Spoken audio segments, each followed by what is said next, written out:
October 18, 1942, Adolf Hitler signed one of the most extraordinary orders of the Second World War. It was marked top secret.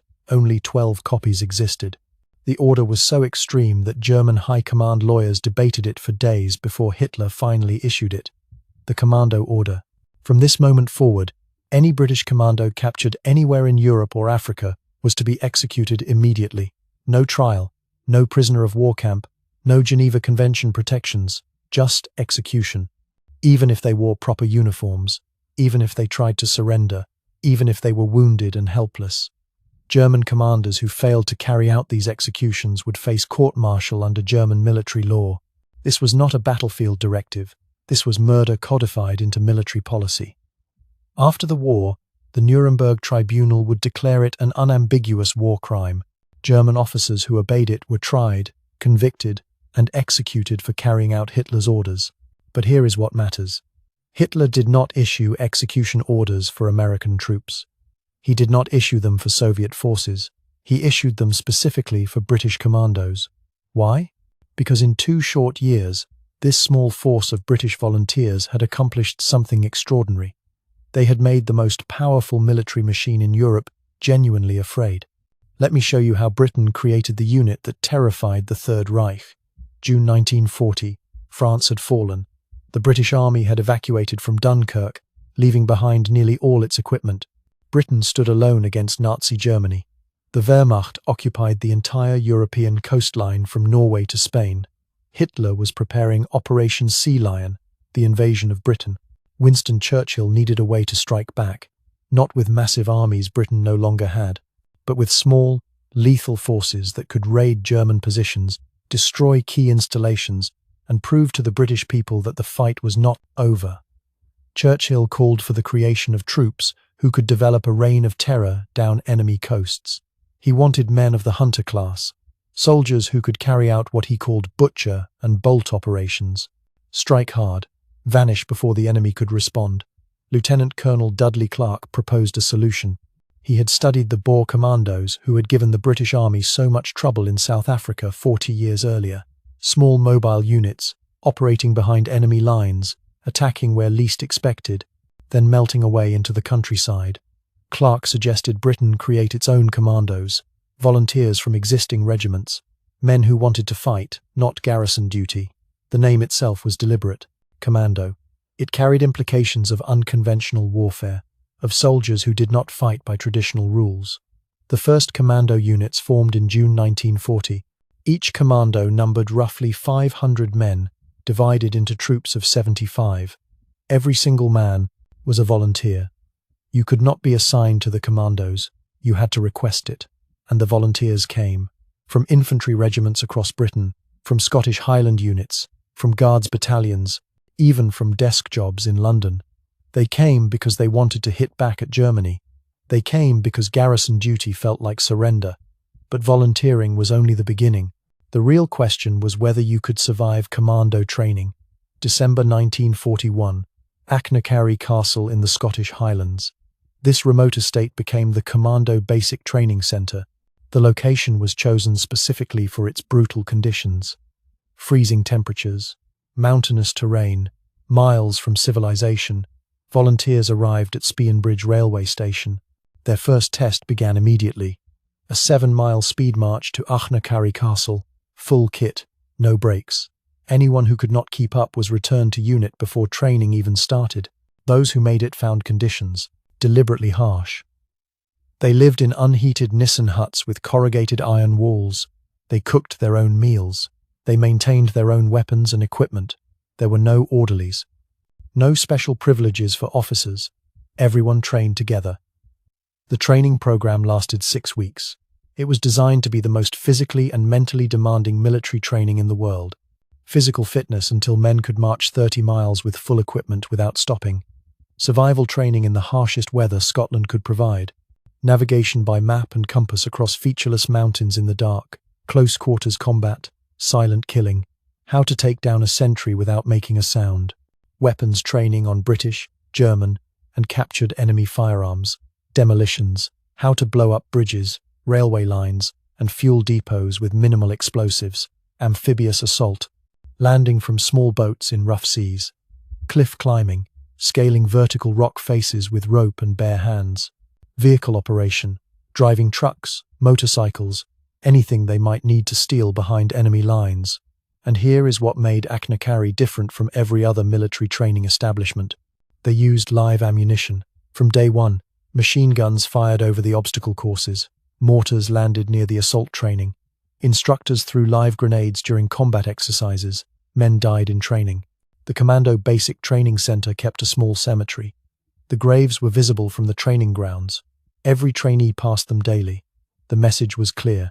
If you could not handle live fire at Aknakari, you would not survive operations behind enemy lines. Anyone who failed any part of training was immediately returned to unit. RTU, return to unit. Those 3 letters were more feared than any punishment. Commandos did not accept failure. If you could not meet the standard, you went back to ordinary infantry. Between 1942 and 1946, 25,000 men attempted commando training at Aknakari. Only those who passed earned the Green Beret, the commando flash on their shoulder, the right to call themselves commandos.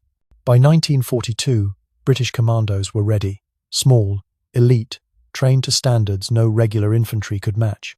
The question was whether they could actually accomplish anything against the German military machine. The Germans were about to find out. March 4, 1941, Operation Claymore. 3 commando units raided the Lofoten Islands in Norway. The islands produced 50% of Norway's fish oil and glycerin, materials the Germans needed for explosives. The commandos destroyed factories, oil storage facilities, and fish processing plants.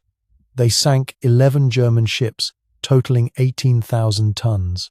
They captured 228 German prisoners and several Norwegian collaborators. They brought back 314 Norwegian volunteers who wanted to fight from Britain. German casualties were heavy. British casualties were 0. The commandos re-embarked and sailed home before German reinforcements could arrive. The raid sent shockwaves through German high command.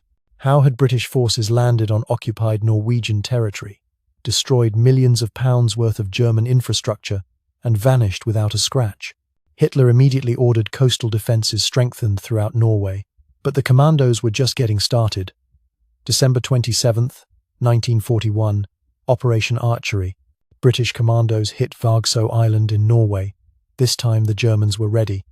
The garrison included battle-hardened Gebirgsjäger, mountain troops resting after service on the Eastern Front. These were experienced combat veterans, the best Germany had. The commandos landed at dawn after a naval bombardment. Lieutenant Colonel John Durnford Slater led No. 3 Commando ashore. His second in command was Major Jack Churchill, MAD. Jack Churchill, as the Germans would learn to call him. Churchill went ashore playing his bagpipes. He carried a Scottish broadsword strapped to his waist, a long bow and arrows slung across his back. He led the assault on the German positions while playing the March of the Cameron Men on his pipes. The German mountain troops fought back hard. They were snipers, street fighters. They knew urban combat. The battle became a vicious house-to-house fight through the narrow streets of Vagsø town. The commandos adapted. They called in the floating reserve. They used Norwegian civilians as ammunition porters. They cleared buildings with grenades and close-quarters combat. By mid-afternoon, every German position had been destroyed. The commandos demolished 4 factories, destroyed fish oil stores, ammunition dumps, and fuel supplies, wrecked the telephone exchange, captured German soldiers, brought out dozens of Norwegian volunteers. Then they withdrew to their landing craft and sailed away. German casualties, over 150 dead. British casualties, 20 killed. But the real impact was strategic. Hitler was convinced the British were preparing to invade Norway. He immediately ordered 30,000 additional troops sent to Norway. 30,000 soldiers who could not fight on the Eastern Front, could not defend France, could not reinforce North Africa, all because of one commando raid by 500 men. By 1944, 400,000 German troops were tied down in Norway, an entire army sitting in defensive positions, waiting for a British invasion that never came, all kept there by the fear of what British commandos might do next. Think about that. Half a dozen commando raids removed 400,000 German soldiers from the war. That is more than Britain captured at El Alamein, more than the Soviets captured at Stalingrad. all kept in Norway because Hitler could not risk another commando strike. But the raid that truly enraged Hitler came on March 28, 1942, Saint-Nazaire, France. The port had the only dry dock on the Atlantic coast large enough to service the German battleship, Tirpitz. If Tirpitz entered the Atlantic and was damaged, Saint-Nazaire was the only place she could go for repairs. British planners decided the dock had to be destroyed, but Saint-Nazaire was 400 miles from Britain, protected by coastal guns, naval patrols, and a large garrison. A bombing raid had failed to cause significant damage. A frontal assault would be suicide. So the British came up with a plan so audacious it bordered on madness. They would ram the dock gates with an explosive-packed destroyer, accompanied by commandos in small motor launches. The commandos would land, destroy the dock machinery, then fight their way out. HMS Campbelltown was an old American destroyer given to Britain under Lend-Lease. The British stripped off her rear funnels to make her look like a German torpedo boat. They removed her heavy guns. They packed her bow with 4.5 tons of explosives hidden in concrete and steel. Lieutenant Commander Stephen Beatty commanded Campbelltown. Lieutenant Colonel Charles Newman commanded No. 2 Commando. 612 men in total. They knew the odds. This was almost certainly a one-way trip. March 27, 1942. The flotilla sailed from Falmouth. They crossed the English Channel, approached the Loire estuary. RAF bombers attacked Saint-Nazaire to distract the German defences. At 1:30 in the morning on March 28th, German searchlights caught the approaching ships. Campbelltown was flying a German flag. She signalled in German, claiming to be a damaged German vessel requesting permission to enter harbour. The Germans were suspicious. They opened fire. Campbelltown lowered the German flag and raised the white ensign. She increased to maximum speed, 20 knots, aimed directly at the massive dock gates. German guns fired from every direction. Shells hit Campbelltown repeatedly. The bridge was shot to pieces. Men fell dead all around Beatty, but the ship kept coming. At 1:34, Campbelltown struck the dock gates. The impact drove her bow deep into the gate structure. The ship shuddered to a stop, wedged into the dock entrance. The commandos leapt ashore. They had specific targets: pumping stations, winding houses, machinery that controlled the dock. They worked quickly and methodically, planting explosives while German reinforcements poured into the port. The motor launches carrying the rest of the commandos came under withering fire. The small wooden boats had no armour. German shells set them ablaze. Fuel tanks exploded. Men died trying to reach shore. But enough commandos made it. They destroyed their targets, blew up the northern pumping station, demolished the southern winding house, wrecked irreplaceable machinery that controlled the dock operations. Then they had to fight their way out. German forces surrounded them. The motor launches that were supposed to evacuate them were mostly sunk or burning. The commandos charged across bridges into Saint-Nazaire town, fighting through narrow streets, trying to escape. Most were killed or captured. 5 men eventually reached Spain and made it home. Of 612 men who sailed on the raid, 228 returned to Britain. 169 were killed. 215 became prisoners of war. German casualties were far higher, over 360 dead. Most died 12 hours after the raid ended. German officers were inspecting Campbelltown. They thought the British raid had failed. The ship was stuck in the dock, but the dock was still functional. Senior officers and civilians crowded onto Campbelltown to examine her. At noon, the explosives detonated. 4.5 tons of high explosive. The blast killed everyone aboard and everyone standing nearby. It destroyed the dock gates completely, wrecked the surrounding dock infrastructure, put the entire Normandy dock out of service. The dock would not be repaired until 1948. 3 years after the war ended, the Tirpitz never entered the Atlantic. She stayed in Norwegian fjords where RAF bombers eventually found and destroyed her. For the raid, the British awarded 5 Victoria Crosses. No other single operation in the war received as many. The operation became known as the greatest raid of all, but Hitler saw something else. He saw British soldiers penetrating 400 miles into occupied France, destroying vital infrastructure, inflicting massive casualties, operating with skill and determination that terrified his commanders. And so, 7 months later, Hitler issued the Commando order. The order was extraordinary in its scope and its illegality. It stated that British commandos behaved in a particularly brutal and underhanded manner, that they recruited criminals, that they were instructed to murder prisoners. None of this was true, but Hitler did not care about truth. He cared that his forces were afraid of British commandos. The order was explicit. Any commando encountered by German troops in Europe or Africa was to be annihilated to the last man, whether in uniform or not, whether armed or unarmed, whether fighting or surrendering. Even wounded commandos lying helpless were to be shot. The order went further. If commandos were captured and interrogated for intelligence, they could be kept alive for 24 hours. After that, they must be executed, no exceptions. German commanders were told the order was top secret. It must never fall into enemy hands. Bodies were to be buried in unmarked graves. The Red Cross was not to be informed. The executions were to be kept hidden. Several German field marshals recognized the order was illegal. Erwin Rommel refused to carry it out. He treated captured commandos as prisoners of war. But many German officers obeyed. December 1942, Operation Frankton. 10 Royal Marines in folding kayaks paddled 70 miles up the Gironde River to Bordeaux. They attached limpet mines to German cargo ships in the harbour. They damaged 6 vessels carrying vital supplies from Japan. Only 2 Marines made it home, Major Herbert Blondie Hassler and Marine Bill Sparks. The other 8 were all captured. 6 were executed under the Commando order, shot without trial. 2 died of hypothermia during the approach. October 1942, Operation Muscatoon. British commandos destroyed a hydroelectric power station in Norway that supplied German forces. 7 commandos were captured. All 7 were taken to Sachsenhausen concentration camp and shot, the first victims of Hitler's Commando order. November 1942, Operation Freshman.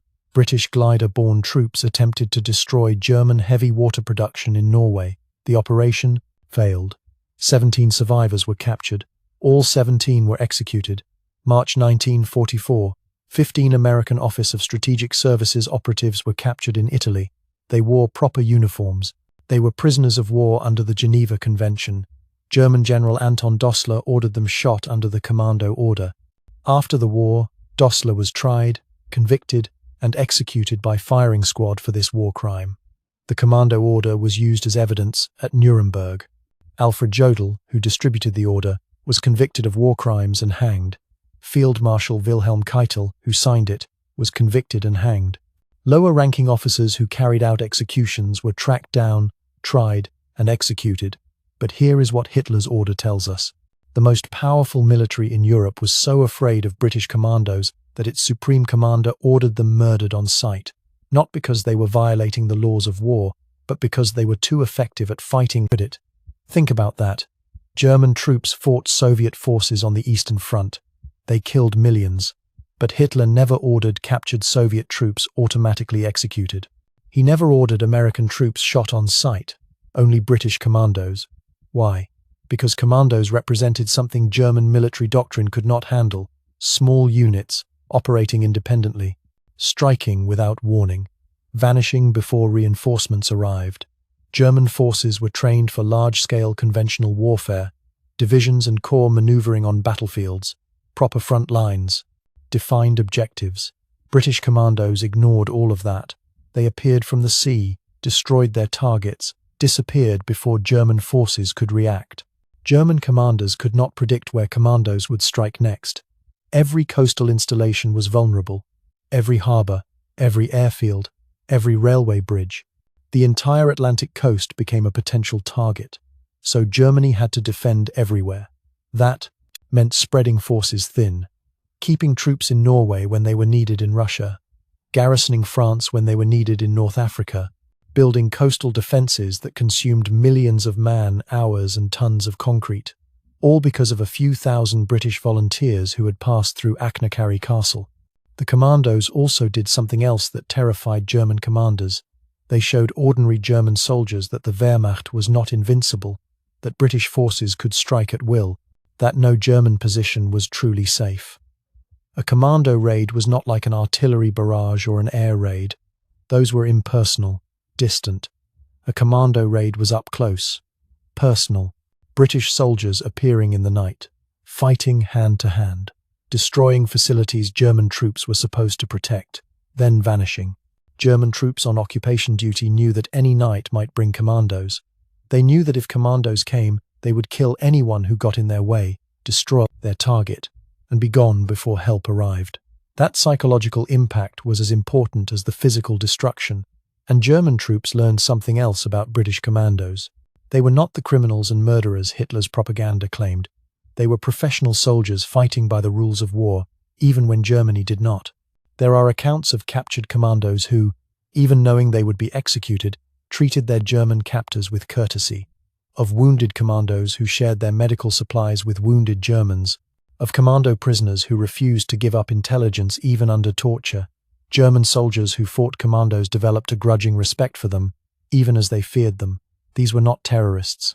These were elite troops, the best Britain had, and they were very, very good at their job. By D-Day, in June 1944, British commandos had evolved. They were no longer just raiding forces. They had become assault infantry, spearheading the largest amphibious landing in history. On D-Day, commandos landed on both flanks of the invasion beaches. They captured key positions, linked up with airborne forces at Pegasus Bridge, secured the port of Ouistreham, led the push inland from Sword Beach. No. 4 Commando included 177 Free French commandos. They liberated their own countrymen, fighting through Ouistreham street by street until the town was free. Lord Lovat led his commando brigade ashore, accompanied by his personal piper, playing blue bonnets over the border. The same kind of psychological warfare Jack Churchill had used at Vargso, letting the Germans know British commandos had arrived. By the end of the war, British commandos had conducted operations in every theatre: Norway, France, the Mediterranean, North Africa, Italy, Burma, and the Pacific. They had trained American Rangers in commando tactics. They had worked with French, Dutch, Belgian, Polish, and Norwegian troops at Achnacarry. They had forced Germany to divert 400,000 troops to Norway. They had destroyed the only Atlantic dry dock capable of servicing Tirpitz. They had led the assault on D-Day. They had conducted countless small raids that destroyed German infrastructure and killed thousands of enemy troops, and they had done it all as volunteers. Men who could have stayed in safe garrison jobs but chose to become commandos. Men who endured brutal training because they wanted to fight. Men who repeatedly volunteered for operations with almost no chance of survival. The Germans feared British commandos more than any other Allied unit because commandos represented something the Wehrmacht could not defeat: British determination, British innovation, British refusal to accept that Germany was unbeatable. Every commando raid was a message: Britain is still here, Britain is still fighting, and Britain will never, ever surrender. That is why Hitler issued the Commando Order, not because British commandos violated the laws of war, but because they were winning it. And Hitler, for all his armies and all his victories, could not find a way to stop them.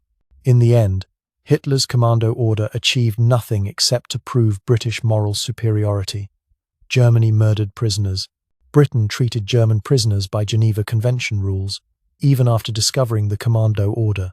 German officers who carried out the executions were later tried and punished.